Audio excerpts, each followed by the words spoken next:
college football podcast for everyone and everyone else. I'm your host, John Buhler, lead writer at fanside.com.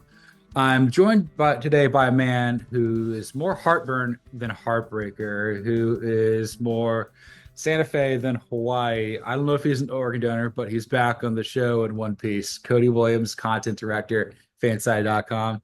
Hey, we met each other again. How are you? Hey man, good to see you in person. Good to see you back on the pod. I am an organ donor. If you need my kidney, it's yours, man. For the price of one Taco Bell visit, and that's all yours. They can have mine too. They can't have my blood. I You like don't want needles. it. I'm not a needle guy, man. I can't do needles. No, it's something that was created by somebody who digs pain. That's You know, right. Yeah, not here for it. Not at all. chicks dig scars, glory lasts forever. But I will not give blood. And yeah, I don't know if Shane Falco ever became a doctor. I mean, he was scrubbing barnacles under a bottom of a boat, but he played at Florida State, and most importantly, he did not have Big Ten energy. We're going to start there with our first and 15 with Big Ten energy. Lincoln Kienholz and Bryce Underwood seem to have Big Ten energy coursing through their veins on their way to becoming QB1 at Ohio State and Michigan, respectively. Look, I think the Bryce Underwood thing, we all basically said that nobody else has a chance. We didn't bother learning their names. We're like Brady Quinn's dad, Chopper. You're Yeah. Chopper. I'm Chopper. Whatever. But the Lincoln Kienholz thing, it just says he was just more consistent than Julian Sand in Ohio State's spring practices. Let's unpack this. What do you got for me? I think one of the interesting things I was thinking about with the Kienholz versus Julian Sand thing, and based on like the early spring practice reports, and the first scrimmage specifically, where Kienholz apparently just severely outplayed Sand. One thing I couldn't get out of my head was the idea that Chip Kelly's not there anymore. I think Right. if we were talking about Chip Kelly still being the offensive coordinator at Ohio State, I would still probably have a lot more favorability towards Julian Sand winning this job because he is more mobile. He offers more dynamic elements to that offense. With Brian Hartline coming in here, that's a wide receivers coach, man. That's a former wide receiver. He's going to want a guy who can deliver the ball accurately, deliver it on time. And from right now, man, there's still a long way until fall camp, until a starter is most likely named in the fall. But right now, it seems like Lincoln Kienholz might actually be the guy as opposed to Julian Sand to run what Brian Hartline would want to in offense. It's the dichotomy of how high do you want your floor to be versus how high do you want your ceiling to be. I kind of feel right now Kienholz is ahead of the curve with that. He's been at Ohio State for 3 years. He was like something like Mr. South Dakota football, four-star out of South Dakota. Like this matters to go play at Ohio State from there. That's cool. And then obviously saying, he's from Carlsbad, California, went and played at Tuscaloosa, Alabama for a year, then goes to Ohio State. So he's played for four different offensive coordinators in 4 years. It's a lot. That is a lot. It's the Dylan Raiola special. You don't have to make friends. You could be a jerk to them and just keep moving on. Or it's the Drew Pine special. That's right. Yeah, Drew Pine always on the move, baby. Oh my God. Like imagine if he's trying to do that in the work world. Like he's just switching from like one big bank to another. He's like working from like Wells Fargo to Bank of America to JP Morgan Chase and some sort of like invest. I think it's like, are you a spy? He's like, no, I just hate adversity. He's gonna end up at Del Norte Credit Union, which is a local New Mexico bank here soon with that kind of movement. I don't know if he's a fifth third better, but he's a person. Hey, shouts Fifth Third. They did my car loan when I bought my car way back when. Hell yeah. That's what we're talking. I'd never you brought up a great point though. Like Chip Kelly's not here. That makes it makes a world of sense. And again, maybe that's why Tavian St. Clair technically has like some sort of like ability to compete for this. I Yeah. think we read that 11 Warriors article and it had a picture of like St. Clair and Kyle Holtz, but not really saying like it was kind of like not a lot of highlights apparently. Yeah, sometimes you've got to. I mean, you and I are in the business of doing this, so we're probably more trained to do it as well. But sometimes there's a little subtext that you got to read into, like image choice and things like that. And that was not lost on me reading the 11 Warriors article as well. Like, there's there's something brewing in Ohio State that I don't think we really saw coming. But also, like to your point about like, do you want to raise the floor or raise the ceiling? I think if you're Ohio State, you might be in the business of raising the floor of the season Yeah. because we talked about it. They're losing a lot. You have a lot of uncertainty throughout on both sides of the ball. And so, yes, you could take the risky, like the riskier play potentially with Julian saying, but wouldn't you rather have like some sort of stable compound running the offense if that's the case? Like if you don't know outside of Jeremiah Smith what the wide receiver core, if you don't know what this offensive line is necessarily going to look like there's a lot of questions, and I think having that stability might be something that they actually value given their current situation. Well, I mean, like even though he came in last year, Will Howard was pretty stable. He had a lot of starts at Kansas State. We Yeah. knew like when he came in, we thought this could have been the ceiling, like win a national championship based on the talent around them. But like floor's going to be pretty high. He's been well coached under Chris Kleiman and everything like that. So, and maybe I'm not going to, I don't want to put words in your mouth. I have Ohio State as what four locks to make the playoff now, but they're probably the least likely to win a national championship in my estimation right now. Right. Yeah, I think they're a pretty like they're too talented enough to not be really high in playoff consideration. And like I just think they outclass a lot of the Big Ten. So like that's going to work in your favor to make it to the college football playoff. But once you get out of the Big Ten, I do think that there are teams with a lot higher ceilings, kind of to the point of this conversation. Yeah, I know. And we'll definitely talk about Brian Hartline here in a little bit, another segment, but Yes, sir. just the Bryce Underwood stuff. First off, this makes me feel good about Michigan going forward. And it's to the point where like it doesn't matter if it's Sharon Moore's team or not. It doesn't matter if Matt Weiss is on a computer or Connor Stallions is stealing signs. Also, yeah, shout out to Caleb Downs not knowing where his money is. Me either, brother, at this point. With what's Nah, going on, we don't know where our money is either. yeah, But no, I like with Bryce Underwood, like to the point that we were just made with Ohio State, like talking about looking for stability. They won a national championship and did not have that stability. And granted, they didn't really have an option that offered upside or stability to them. So they were kind of just, up an S Creek with no paddle, as we like to say in the South. But like I do think that like Bryce Underwood is kind of the next evolution of this because as good as JJ McCarthy was, he does not have the raw physical talent that Bryce Underwood does. He has some like this is a type of player who, if he hits, can take your program to the next level. And Michigan is always going to have a baseline of talent. Like we saw that last year. Their defense was still good enough to get them to a bowl game and to beat Alabama in that bowl game. Like they're going to have that baseline. You have to have force multipliers. Previously, I think that force multiplier was partially JJ McCarthy, but mostly Jim Harbaugh. Now yeah. when we're in the Sharon Moore feeling out phase, but now you have that force multiplier coming into the building with Bryce Underwood. And like I think you would be making a very big mistake, both financially and on the football field, by paying Bryce Underwood $11 million dollars or however much he's getting paid on his NIL deal and then sitting him on the bench in 2025. That would not be great. By you saying like force multiplier and like being able to change the temperature of the rim, this reminds me of a situation that was going on to some degree in the NFL not that long ago. It was back when the Bengals had to pick Joe Burrow. It was Mm, very, yeah. yeah. Remember like during like the COVID draft and like the Bengals were at the top and like, oh my God, they're gonna screw it up. They're gonna take Tua or Herbert. And, like you got to take Burrow here. I remember like a day before like they were doing the draft, they were doing like a simulator for how to do it, and like the Bengals couldn't figure it out because they're still running dial up. Least shocking thing in the And, world. no, but it was and that was the same draft where like Dave Gettleman's got a mask on in his house. He's got like a little index card back here of like his family or something. Dude, every draft should be the at-home COVID draft because that was just a beautiful time. Like Roger Goodell, we're pretty sure threw his back out after the first round and had to sit down in a chair the rest of the time.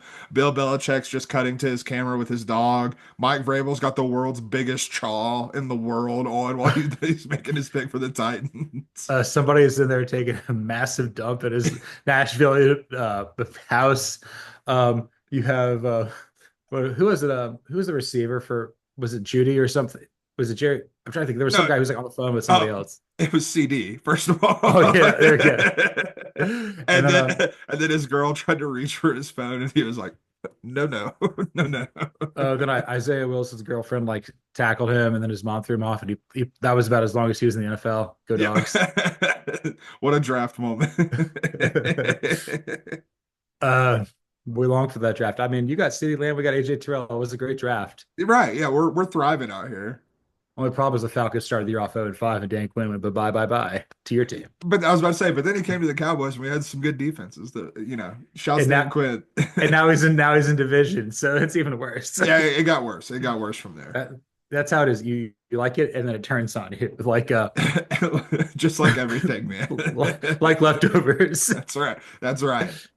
Oh man, but yeah, I'm pretty excited about the Bryce Underwood thing. I think that basically makes Michigan like somewhat playoff viable, and if Yeah. Kienholz is like more steady, and if he plays with confidence and stuff like that, then he may be closer to Kirk Herbstreit than he is to CJ Stroud, but that's okay. I mean, Yeah. like Ohio State doesn't really win with quarterback; they win with everything else. They do. And like you talk like I'm sure Ohio State fans feel differently given how they reacted to Kyle McCord in 2023.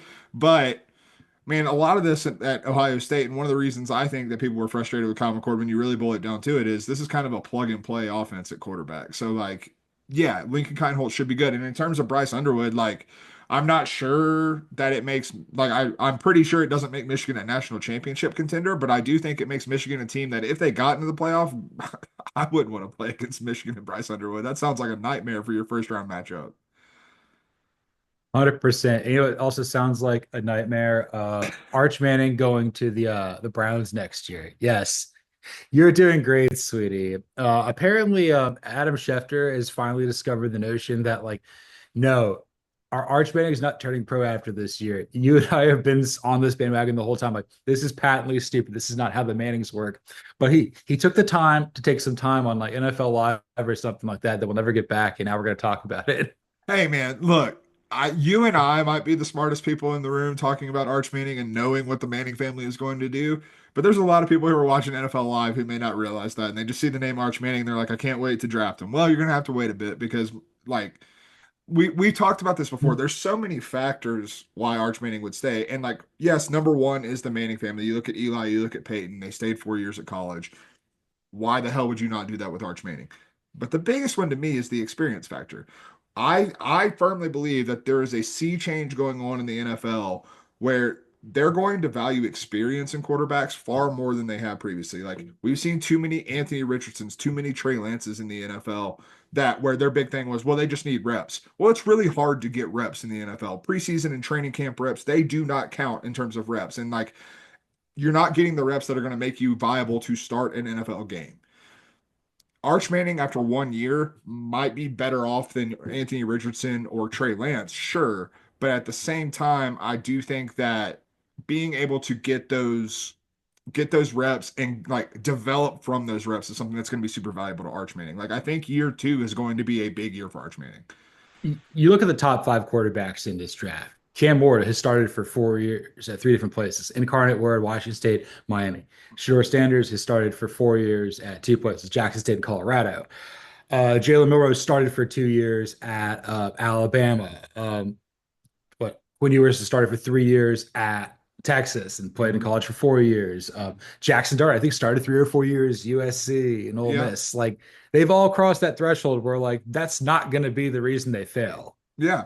Yeah. Like it is there's like, I'm sure there's reasons that they will fail. Like there's Yeah, some of them that are yeah. going to fail. And it's not a foolproof thing, but it's eliminating a risk factor. You know what I mean? And like, I think that when it comes to quarterback, missing on a quarterback draft pick, especially a high one, sets you back a long time. Look at the New York Giants, look at the New York Jets continuously, but the Giants with Daniel Jones specifically, like the Giants weren't in a necessarily bad spot when they drafted Daniel Jones. No. And it got progressively into a worse spot. They somehow made the playoffs that 1 year and then doubled down on their investment in Daniel Jones because hey, we drafted him, we kind of felt obligated to do this, and it set them back even further to the position that they're in now, where, shouts to Russell Wilson, I don't know how well that's going to work out. And so, like, I do believe that eliminating that risk factor of the lack of experience is going to be something that's going, because like Daniel Jones was not a terribly experienced quarterback at Duke either, especially running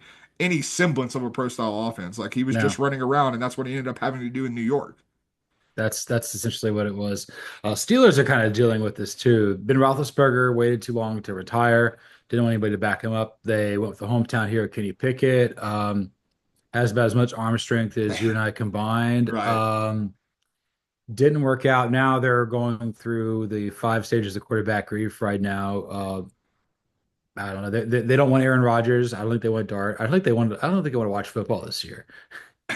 I think they want to go 9-8 because Mike Tomlin has to keep his streak alive. Yeah, it's not a good time for the Penguins, and the Pirates are kind of eventually maybe good one day. I That's mean, about the it. the Pirates are fun, but not good, which is a very important distinction. That's the very Cincinnati Reds and Atlanta Falcons of them. That's That's right. oh man, but I just try to think this out. So what we would venture to guess Manning is going to start 14 games this year and then 14 or so next year. So that gets him to 30. Yeah. And then that gets him to what, top of the 2027 draft class, just kind of forecasting out who do you think could potentially like be a teams that like he could play for, and more importantly, what's the team that his family are going to be jerks about and basically force his way not to go there. Like Peyton Manning's like, I'm not coming out early to play for the Jets. Eli's like, I'm not playing for the Chargers. I mean, it could very well be the Jets. Like, let's be clear Yeah. about that. Like, Justin Fields is their starting quarterback. I don't know if that's going to work out particularly well. Trying to think of who else he would, kind of push back against. Because I do think the Jets would definitely be one of them with the dysfunction. Like, I can see the Mannings absolutely hating Woody Johnson, quite frankly. Like, Oh I could yeah. just absolutely see that being the case.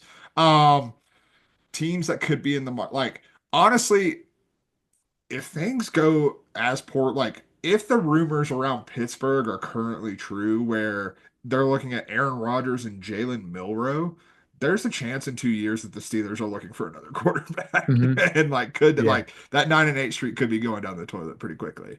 I think there's two other teams that could probably the mayonnaise be all about.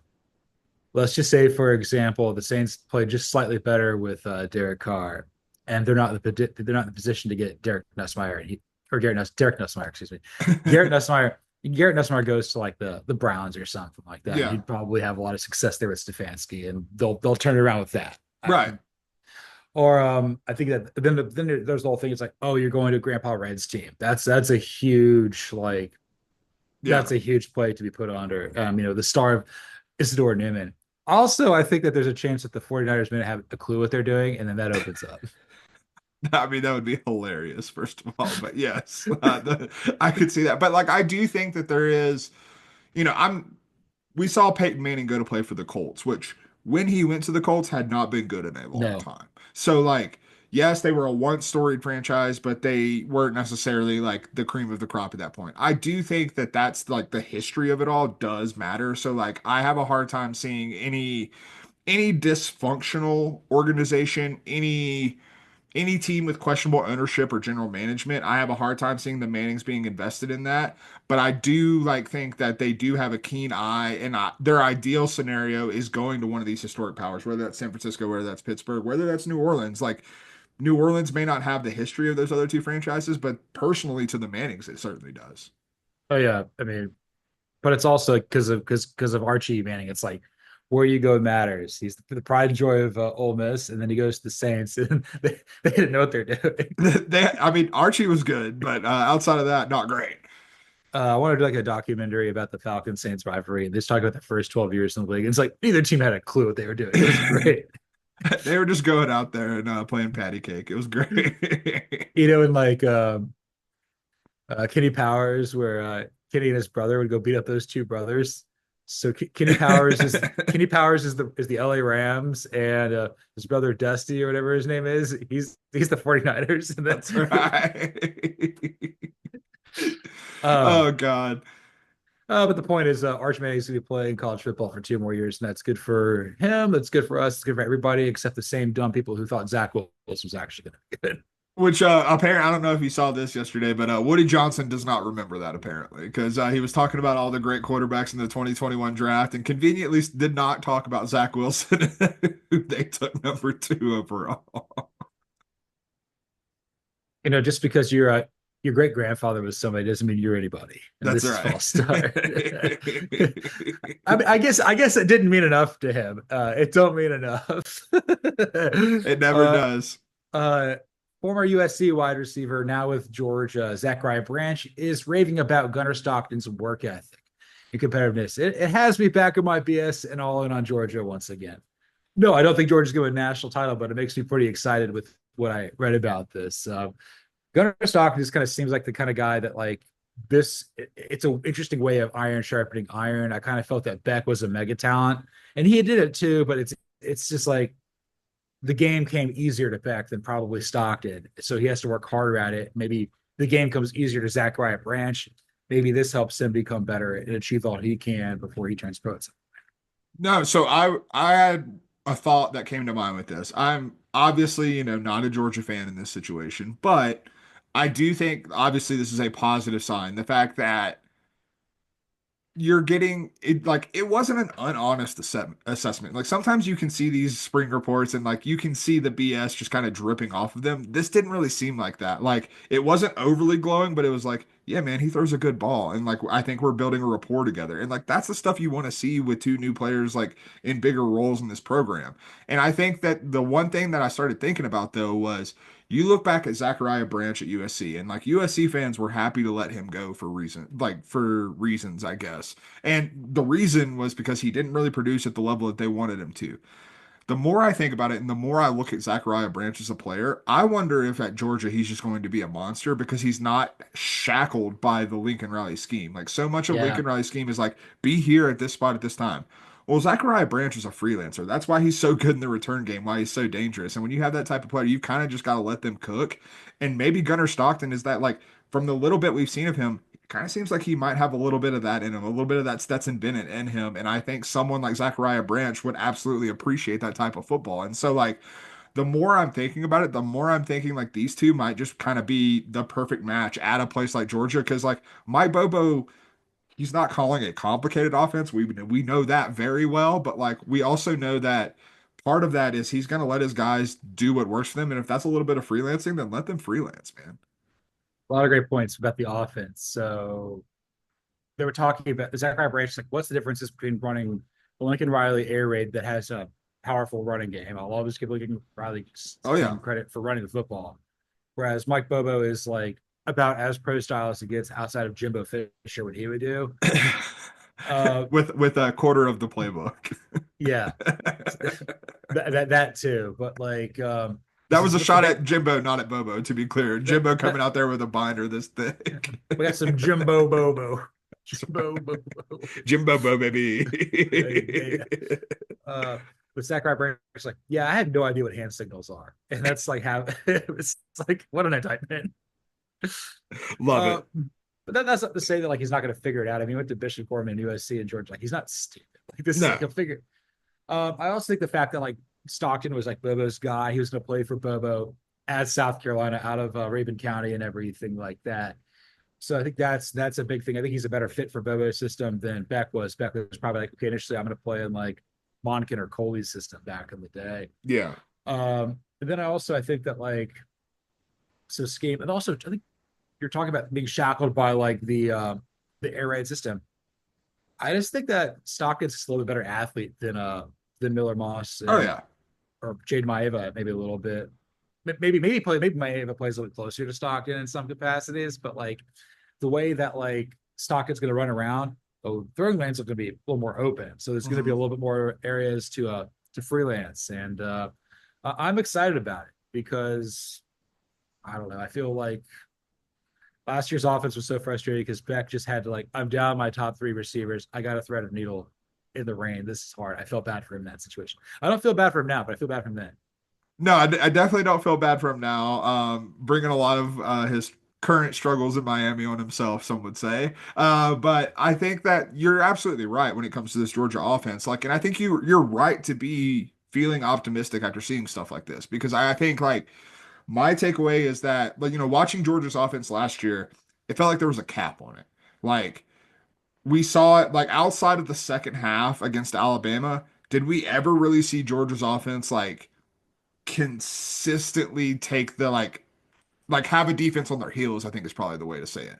And like I just don't like I never saw that. A lot of that criticism went on Bobo, a lot of that criticism went on Beck, but you kind of hit the nail on the head. A lot of it was the wide receiver room. The wide receiver room is a hell of a lot better. I don't think Gunner Stockton is that much worse than Carson Beck was. Like, I don't think that's a drop off that any Georgia fan should actually be worried about. And like things are looking up. And if that offense does have a higher ceiling this year, then we know what the defense is. We know what we know what the talent level at Georgia is. Like, it's going to put the team in the national championship mix. Again, I'm with you. I'm not saying they're going to win a national championship, but it's going like that's the recipe for Georgia to be in the mix for sure. And I got the perfect NIL sponsorship for Gunner Stockton. What's that? Hymns. Have you seen this? It's it's looking very Blake Bortlesy out there. And if he plays like UCF Blake Bortles, I'm okay with it. That's what I want. I love the UCF Blake Bortles. Hey man, with Brock Bowers doing what he did, Hairline Yeah, Kings out here just out here crushing it. that's what I'm saying. He's like I've passed it on to you. It's like a they're it's a monastery, the Georgia monastery. He's gonna be played by Walton Goggins here in a biopic or something. So yeah, with my buddy James this weekend, and he's starting like White Lotus, and I've only seen the Walter Goggins Sam Rockwell scene, and that's all I really need to see. Yeah, I'm good after that, brother. I'm so solid. I watched the first season of White Lotus, was not for me. No, I mean maybe I just want to be the White Lotus. Maybe I just want to be. I'm not going to say that next bit because I don't get canceled, but God bless. God bless it, man. But yeah, like I think we're both like Georgia's gonna probably make the playoff, probably not win a national championship. They're a tier below Ohio State, Penn State, Texas, and Clemson. I'm higher on Penn State and Clemson probably than the other two. That's where I'm at today. Yeah, and I think I'm right there with you. Like Penn State and Clemson, I'm getting a little frisky with them. Like I'm feeling pretty good about both of those teams. And like, yeah, that's right. That if it wasn't 8 o'clock in the morning, that's what I'd be doing. But I don't work out in the morning. That's not my jam. No, no, no. We have to write, man. Like you can't be any sort of high, like runner's high, any high. Like I'm too lucid, man. Oh, I missed a meeting. Oh, I've been writing this article for 3 hours. Brother, I'm doing good to like make sure the coffee pot hits the cup. Like when that's where I'm at in the morning. This the second hardest thing when I get up. Jesus Christ. I yeah, this shows I try to keep it together for 3 episodes while you were away in Hawaii and This in is my fault. transit. This is my fault. 100%. Yeah, but I've been backed up a little bit, but that's okay. But yeah, I'm back in on Georgia again. Yeah, Schedule is much easier. We're not beating Tennessee. I think we win the rest of our games. I like that. Yeah, and like you can beat Tennessee. Let's be clear about that. Tennessee's Yeah, not infallible, but yeah, I mean like that is, it's a tough it's spot in on the schedule. yeah, early on the road. Yeah. Yeah, Also, not what you want, but Tennessee needs to make the playoff. The schedule's, I'm not going to say a joke, but like you have Syracuse when they're reloading. You have yeah. Georgia early. Like you should do it. Yeah, no, it's right there in front of Tennessee, which makes me think that Tennessee won't do it, but that's neither here nor there. It's right there in front of us, just like Aaron Boone. That's right, right there in front of us. All right, before we go on, we got to talk about this. There was a minute there where my baseball team didn't win a game, and the face of your franchise didn't get a hit. We were going through it in real time. Look, man, when you're striking out 75% of the time, it's not really the best of vibes. When you're being told that you've acquired more territory, so that you can return Max Fried, yeah, that lands really well. Outside of Spencer Schwellenbach and Marcellus, like what the F are we doing, Braves? I mean, the good thing about baseball and what I was trying to tell anyone who said anything negative to me about Rafael Devers or the Red Sox at that time, and I feel the same about the Braves. There's 162 freaking games in this season, man. Like, there's a lot that can change over that. Yes, 0-7's not really a fun place to be. Let's be clear about that if you're the Braves. Yes, 0 for 16 with 12 strikeouts is not what you want to see from the face of your franchise. Devers is already figuring it out. The Braves are winning baseball games again. Like things are going to even themselves out. The Braves have too much talent to like it's just a slow start, man. Baseball's a I think I've said this before on this program, but I'm going to say it again. I saw a meme one time that just lives in my head at all times, especially during baseball season though, and it was, my NFL team loses one of 17 games. Oh man, that's okay. We'll get them next week. We'll get right back on the horse. My MLB team loses one out of 162 games. What the? Everything is burning. We'll never recover from this. Like it's just a reactionary sport at its core. We're just tarring and feathering people and throwing them to whatever body of water is nearby. That's right. And for me, that's a long way away. Oh Oh God. God. So we're gonna move on to the next topic here. We're gonna talk about a guy whose first team in the Pac, first year and only year in the Pac-12. He won. His team had the same record as my Braves, so 1-8. Let's move on to some do Host here with some Deion Sanders. The payoff for that was good. I do It was love good. that. I thought you were gonna get honestly when we started talking about Braves, I thought the Mhm. transition was gonna be guy who played for the Braves, but that we didn't go there. No, we went a better Uh, route. he did play for the Braves, and talk about all-time feuds. Deion Sanders and John Schuerholz absolutely hate each other. Love it. I The also didn't feud you real didn't know you'd need it. also I didn't know that Bill Murray and Chevy Chase hated each other, so didn't know that. Cocaine's a hell of a drug, man. 1970s New York was on fire. It was indeed. Let's make our friends enemies, and that's why I don't live there. That's right. 100%. No, maybe one of his sons will be living there too. So we're gonna do some do Host or do Host. Deion Sanders has says that he wants his son Shedeur Sanders and his essentially son Travis Hunter to go 1, 2 in the 2025 NFL draft in some order. So do Host or do Host? Should that be the case? I gotta go Duhas two S's. And part of that is just because I know you disagree with this, but I do have Cam Ward a little bit higher than Shedeur Sanders. I do not think Shedeur is the best quarterback in this draft class. Having said that, I would not hate it. Like it wouldn't be something that I laughed at if Shedeur was taken number one overall.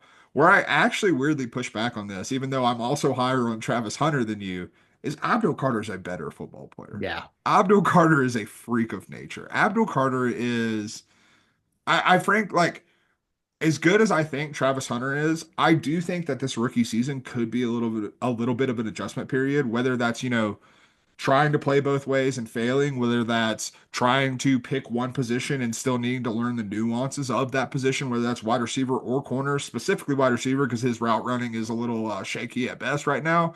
But like, I do think like Abdul Carter, what do you need to figure out?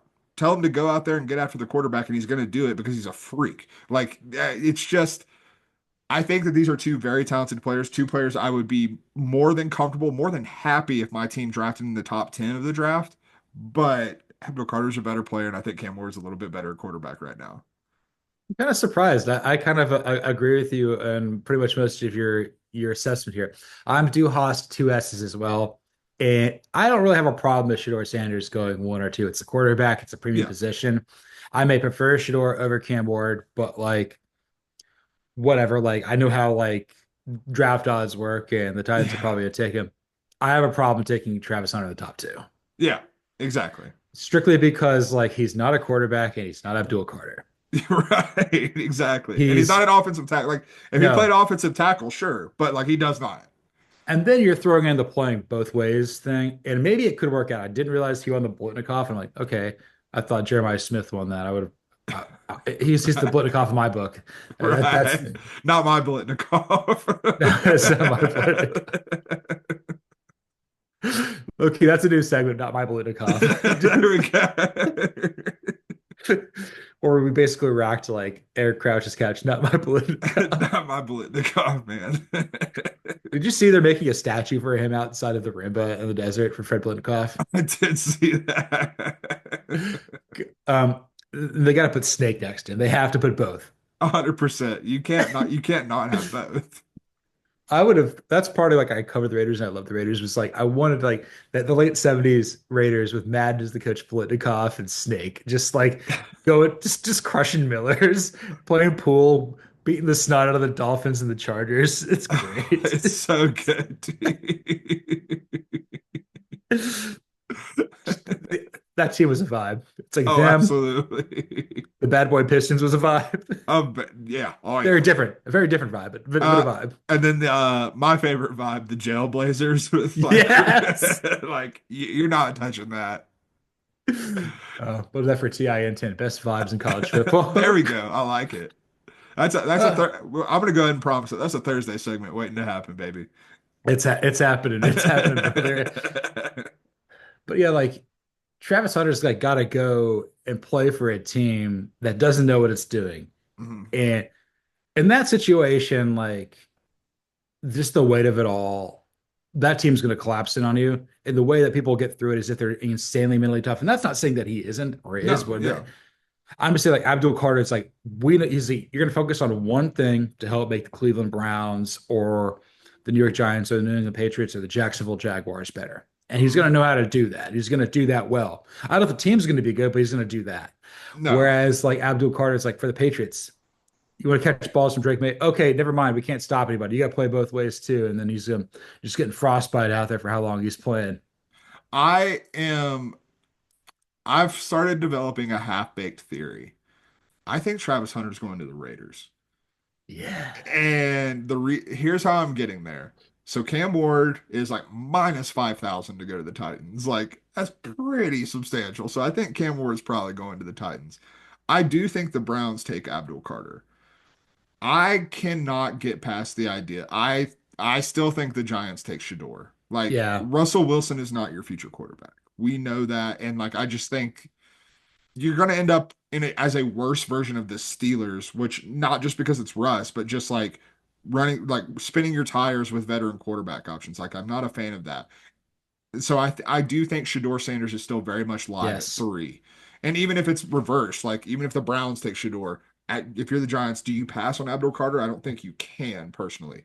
At 4, I do think the Patriots are going to end up going tackle. I truly think that that's like it's Mike Vrabel. Like that just feels like the Mike Vrabel thing to do in this situation.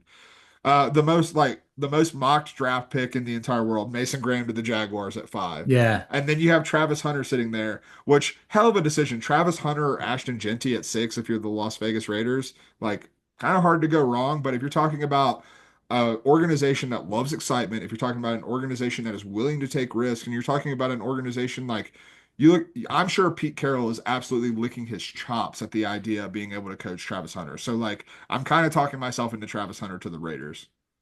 He fit, man. It'd be a better fit.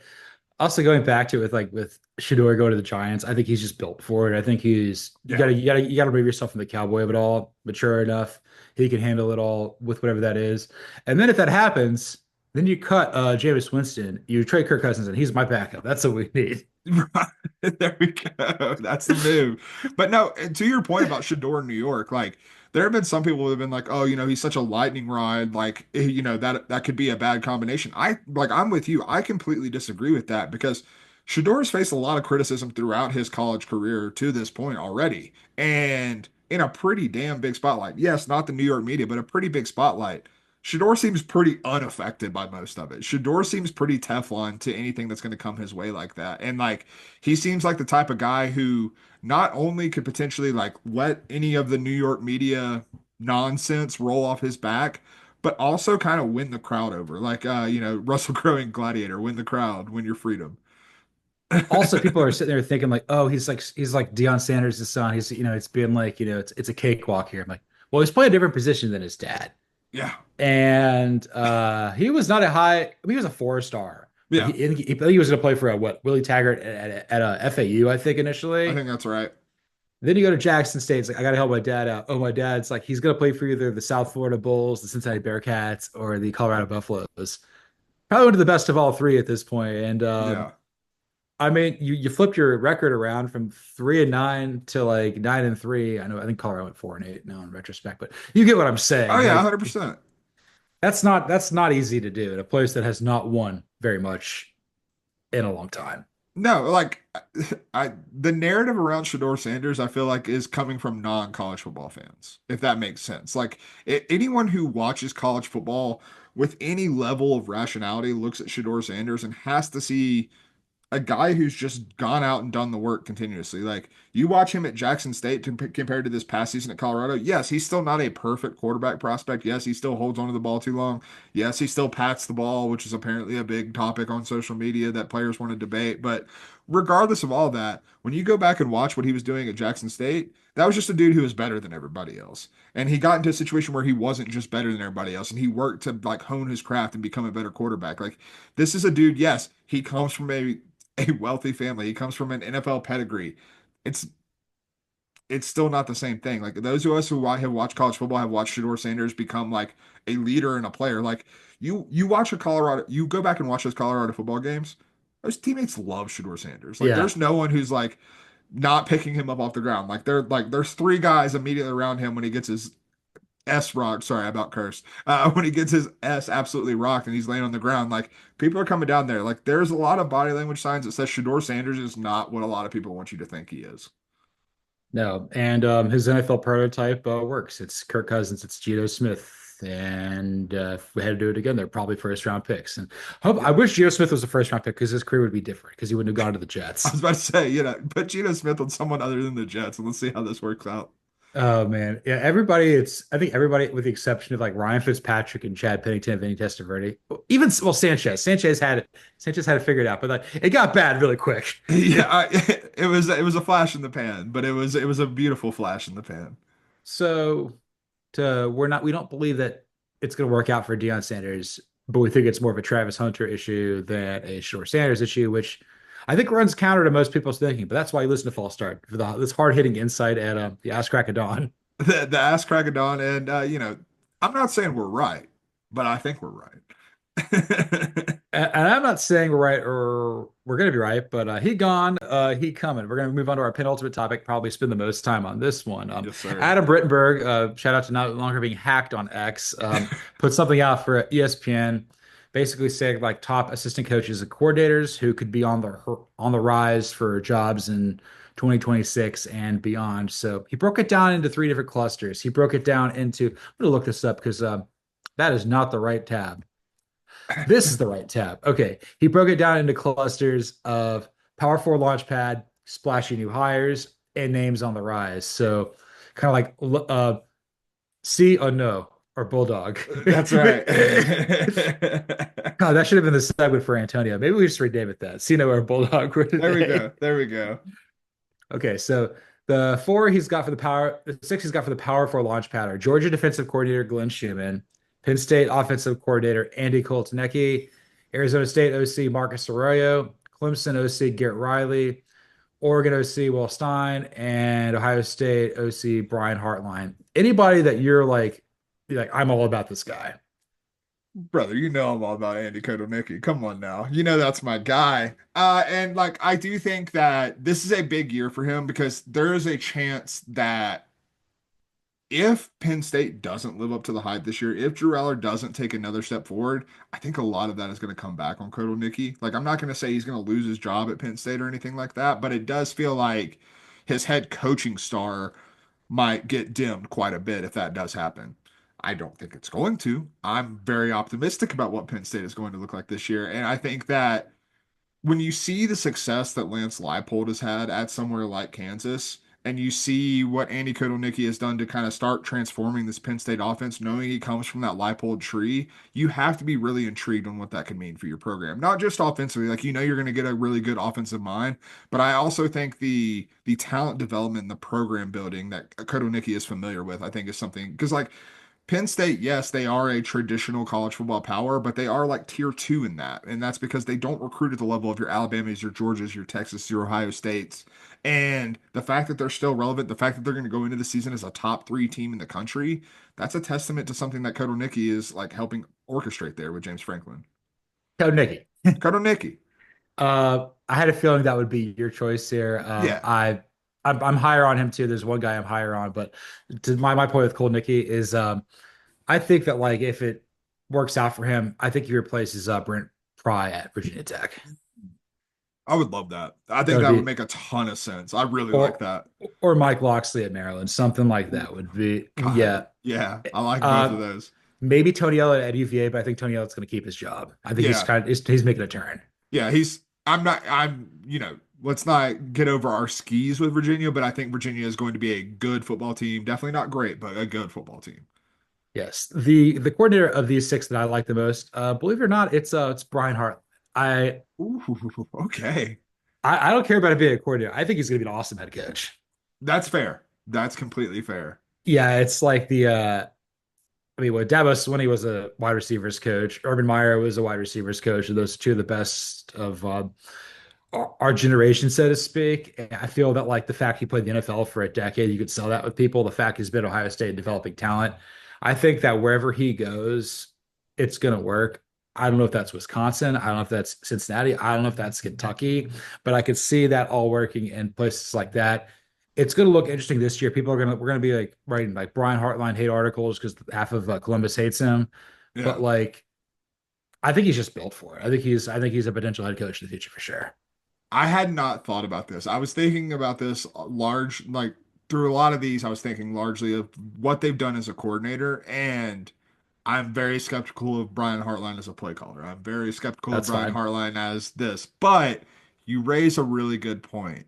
As a CEO type head coach, dude could be kind of nails because dude is one of the best recruiters in the country. And so, like, when you changed my tune a little bit because I was about to bring up Brian Hartline as someone who I do not like on this list, but you might have made me change my pick on the fly because I kind of like that. Okay, I made you change your pick on your fly. Who do you not like of those six?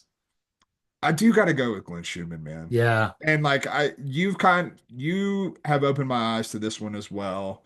But also I think anyone who's watched Georgia football can kind of open your eyes to this. Georgia's talented. Georgia's always going to be talented. And with that comes just a baseline level of performance of what you're going to be able to do. Like our dudes are better than your dudes on the defensive side of the ball, so good luck beating them in most cases. However, I do feel like with Schumann, we've seen far too many instances where when the talent isn't enough, they dig themselves in a hole. And to me, that's just an issue when it like that's a Schumann issue. That's a coaching issue.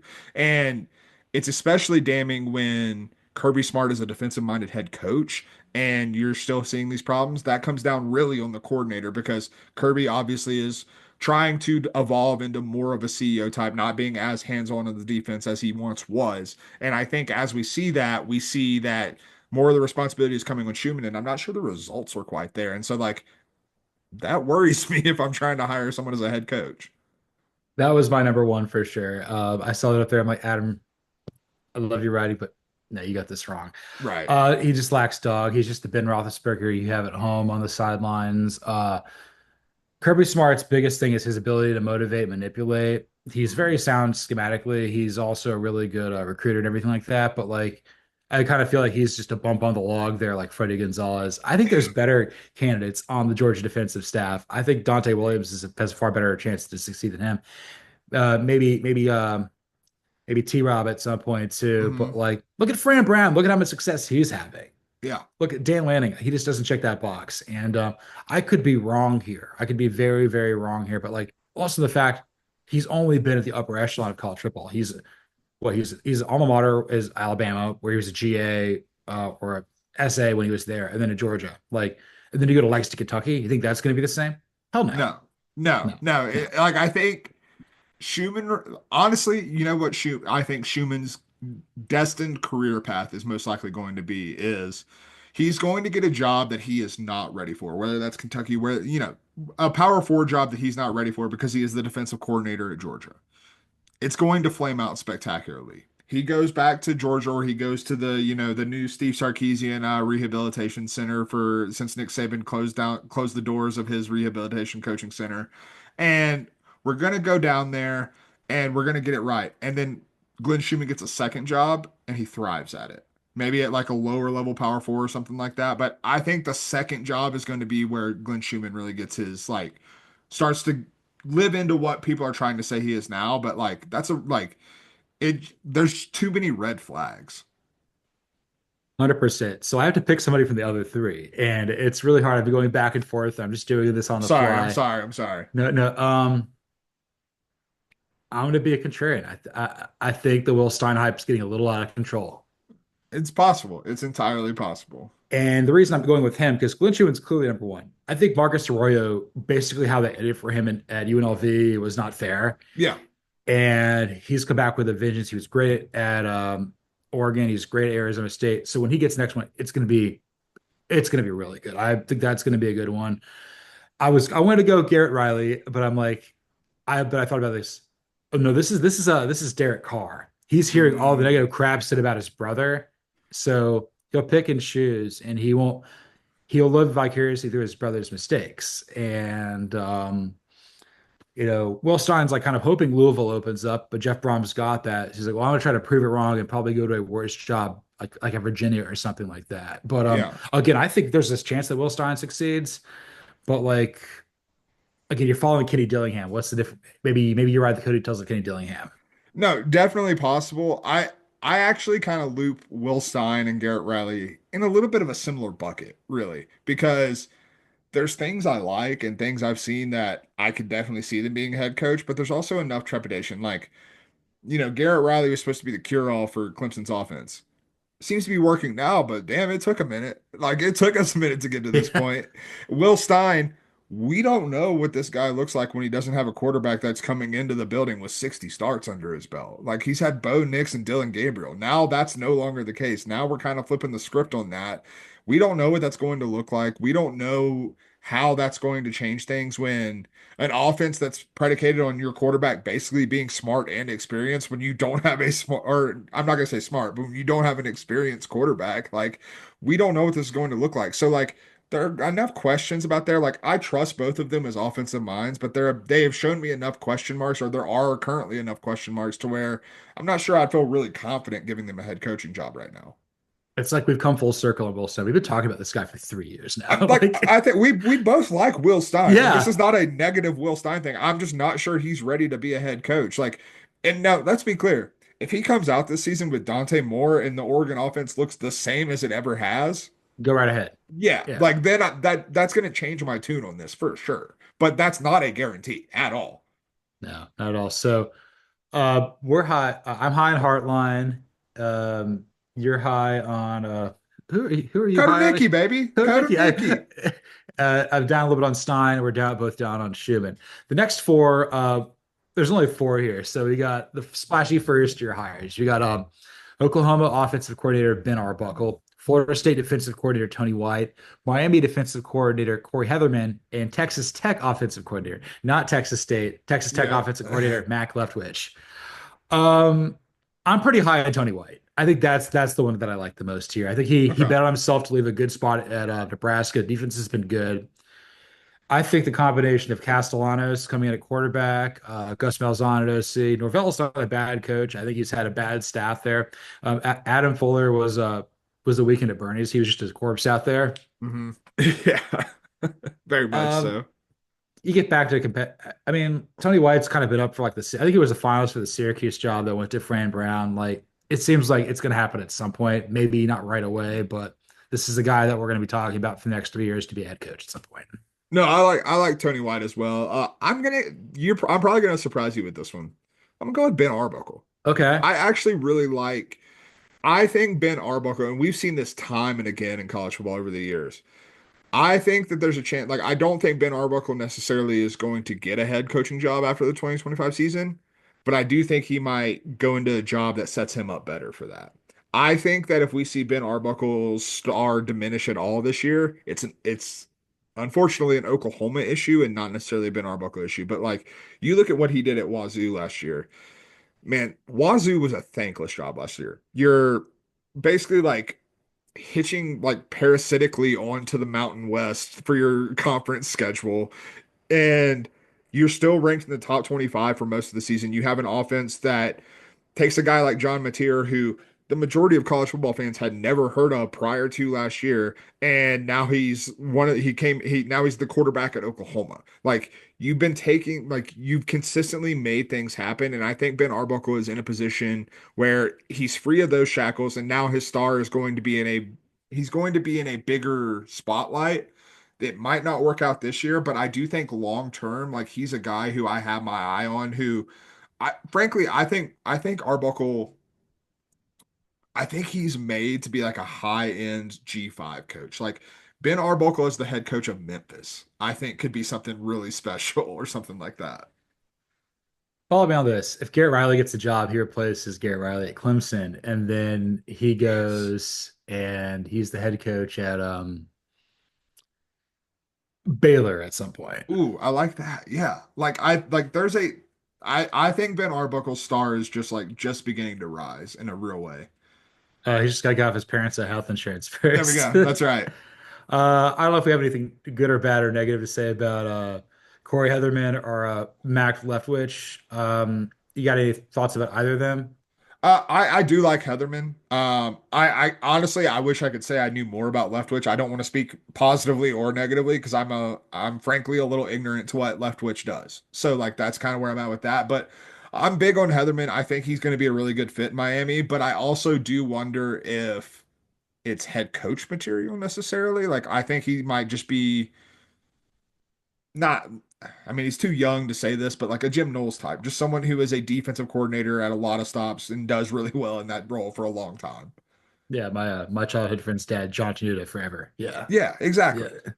Um, so I like that with Heather. My point with Leftwich, I'm a little apprehensive here. I think Okay. it's just like you're trying to replace Zach Kitley. Like maybe that was Yeah. the secret sauce there with Joey McGuire. I understand he's from Denton, which is where North Texas is, and it's very Texas here. And I don't know. I'm really high in Texas Tech here. Maybe this could work out. Maybe people think that he's related to Byron.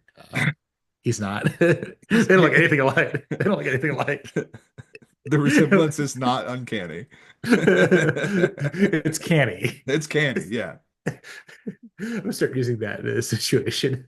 It's looking real different, but I don't know. I think it's replacing somebody who's like a hot shot at a team that's got a lot of expectations here that people are hoping that could be top 25 caliber. That's Yeah. a big pressure. Maybe he's up for it. If he is, great, but like this is a challenging first job for him. Just what's at stake. No, that really really good points. He also played quarterback at UTEP. I do know that, and Okay, so like he is Texas through and through. wonderful. All right.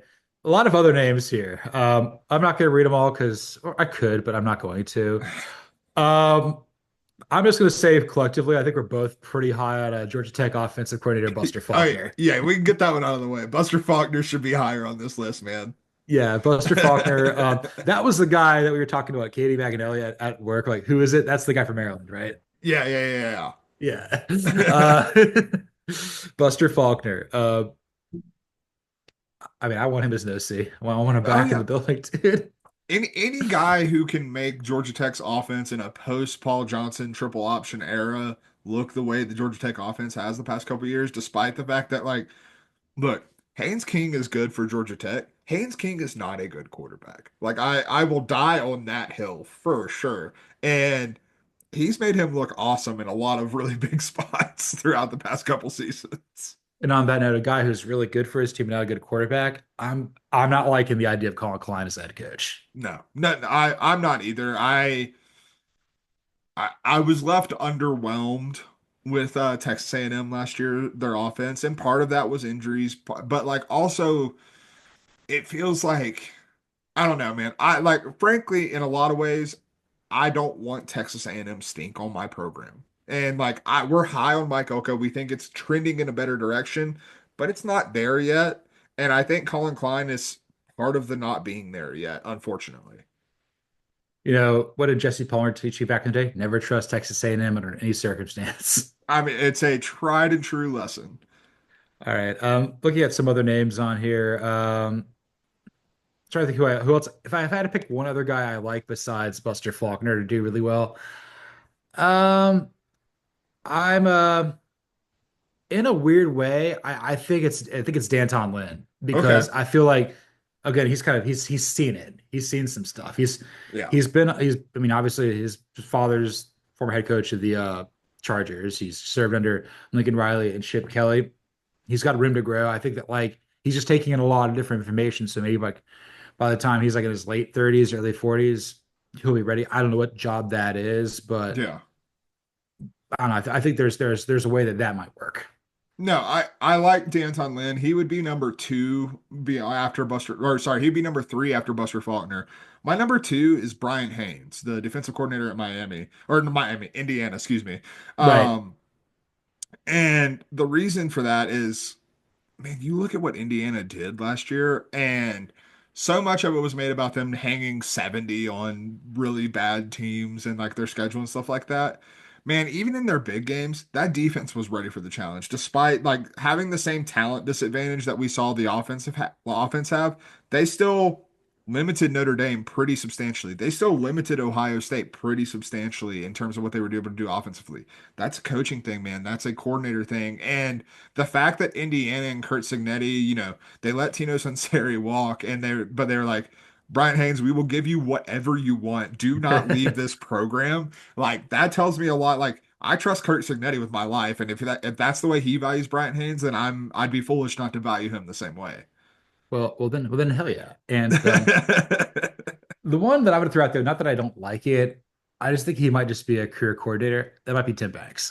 I and that like honestly, as I said the Jim Knowles thing about Heatherman, like Yeah, I was actually thinking about Tim Banks when I said it because like I think that would make like he just seems like that type of guy.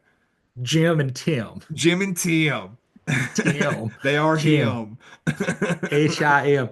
What's that band with them girls from Los Angeles? It's him. That's him. Country ham. Salty.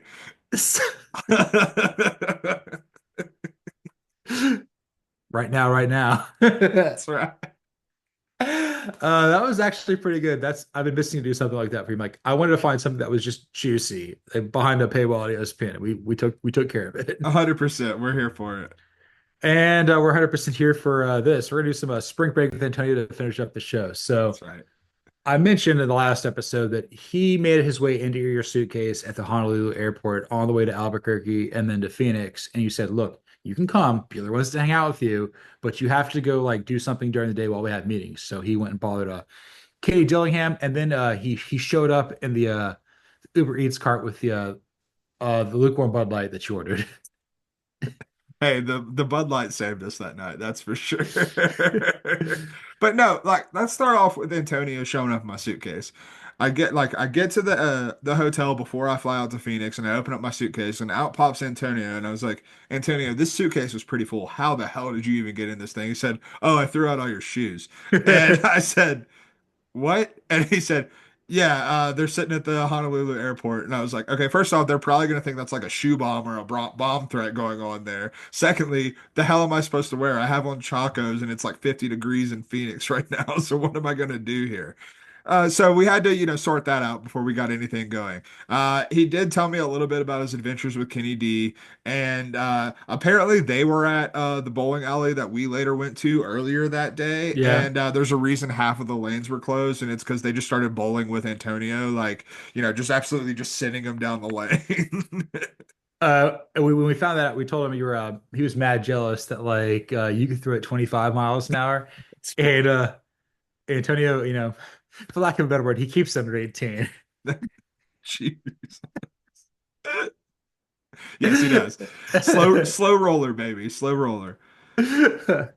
And then we were hanging out a little bit. We had the cowboy hats. I had the cowgirl hat. Also, Rosemary absolutely loved it. She was just like, "This is the nicest thing I've ever gotten in my life." I'm like, "I've gotten you necklaces and stuff in the 2 years, but that's fine." Nope, it's the offsite gift cowboy hat.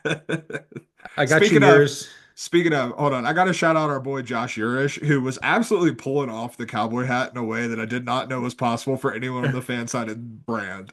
No, he looked like he could have been. He could have. He's a follow cousin. Let's just put it Oh, that. 100%. Like he's got that. I think Josh Urish, yeah, rock star in the college division. We'll definitely get him on the show at some point too. Absolutely. Most confident 24-year-old I've ever met in my life. Dude, unbelievable. Like he made we actually went to the airport leaving Phoenix together and he like I forget how young he is sometimes, but he made a comment about like watching someone when he was in high school and I was like, wait a second. I started doing the math and I was like, damn, I'd already graduated college and you were still in high school. That's tough. remember watching Joe Burrow in high school. Oh, oh, it hurts. We're just getting more and more washed by the day. It's But it's it's brutal out here. I did say that Antonio did not like the fact that Quinn Everett's could, which you've been saying wrong for a while. Everett's smelly. We learned that. Yeah, yeah, yeah. We've only ever read the words. That's what it is. We know what happens. We have to pronounce things we read. We get Cody's pronunciation guide to college football. Look, not my strong suit, okay? The fact that I'm on a podcast speaking in semi-coherent English is just a miracle in and of itself. As part of our preview, we'll do Cody's pronunciation guide. Oh, jeez. I mean, yeah, now we have to because that's just great content, but I'm terrified for my life. I mean, you could do what Antonio does when he was there with everybody there at work. He just called them Bulldog, and everybody called him Antonio. And he never learned anybody's name. The worst part is I pronounce names and words like I'm like a 75-year-old man who just can't be bothered. I can be bothered. I'm just bad at it. Like that's what it boils down to. That's fine. I mean, I'm growing into it too. There's just I'm some words I'm growing like, into it. there's just some words I'm like, you know what? I'm on the other side of the coin here. I'm not gonna pronounce this correctly. Yeah, no, we can't. Shouts to our boy Ken In out there in San Ken Jose and State. yeah, Ken and Kenu. Kenny. Oh man, but yeah, it was good to see Antonio. Then we went to West Virginia, went to Morgantown. We Of ran into course. Pat McAfee, Hmm. and we basically had to get those Bush Light. We had to get those Bud Lights because Post Malone and Shane Gillis showed up too. You gotta love it. Was a real party in West Virginia. I mean, it's Morgantown. What you don't expect anything less than a party. And then those fellas showed up, and we had a grand old time until Shane Gillis had the ingenious idea that we should obviously burn couches because that's what you do in Morgantown. Couldn't find a fire starter, and then ripped a piece off of Antonio and said, "This looks flammable," and just started the fire with that. And Antonio was really deflated by that, of course. And so now Antonio's got like it looks like a tat, but it's like on his right arm right here, and it's just a patch. He's all patched up. He's worse for the wear, and it's only spring, so God knows what's about to happen this season. He was a little self-conscious about it, which is very rare for him. It's like, does this look like a Nick Rat patch? I take my heater straight to the face, not in the patch. So the other thing is we were excited to see Rich Rodriguez, but Hmm. we very found out very quickly that Antonio has a hard time saying it, so it's Witchwad. Which one? Yeah, did Antonio try to tell you that he wanted to be this iteration of Rich Rod's version of Steve Slayton? Because he told me that, and I was very scared. Yes, he says I want to go vroom vroom with Witchwad. Yeah. What are your qualifications, Antonio? And he said Bulldog. I don't Bulldog. know. Well, come on down. So that was actually the part of the night that it took a turn. Mhm. Oh yeah. Uh, so when we got the couch because Gillis wanted to do it, Post Malone was setting up concert down there to get everybody to watch because he can get a crowd. Oh yeah. Uh, we put the couch on a platform like on a dolly, and we wrote it down flaming to Country Roads Take Me Home. It was awesome. It was incredible. Yeah, Pat McAfee aged 2 years on that trip down. That's okay. Given how many times he's aged himself, that makes him at least 65 at this point. He's eligible for retirement. The Arizona State podcast says, "How old is he?" I'm like, "It's like 38, maybe." He's like, "Holy hell!" I was listening to a podcast on the plane and they were talking about like the oldest looking 30-year-olds of all time. And I think the one who might take the cake is Jim Croce. Jim Oh my Croce at God. 30 looked like he was like 55 years old. It's real tough. Yeah, Jim Croce, like, I mean, I don't even think he made it to 34. He No, died no, pretty young. I think he died at 32 or 33. Like he died very young, but he looked like he had lived a full life. He lived in Philadelphia, but he lived like full Yinzer, like smoking Oh inside. yeah, 100%. Jim Croce, I think that's the thing that people didn't realize like he was gonna die anyway of natural causes Yeah, at 40 years old. it's gonna happen anyway. Same with Antonio, if we're being honest. Like it's gonna happen anyway, so let's let him live. Let's let him live, brother. Let's let him live, brother. It was gonna happen anyway. This was episode 165 of Fall Start. You can follow me, John Buhler, on Twitter or the X at Buhler118. You can follow Cody Williams at the Sizzle 20. You can follow the show at CFB Fall Start. Like, rate, listen, subscribe, review on Apple, Spotify, YouTube, anywhere there's podcasts. Five, five, 5-star review in my hands again. In my hand again. We're gonna do fuel this offseason. Yeah, we are. Brett Scallions, if Brett Michaels decided to put some work in the getting better at his craft. Hey, Brett Michaels put in some work at getting better at some crafts, just not those. Yes, he did. The grass is green where you water it. And this is false start.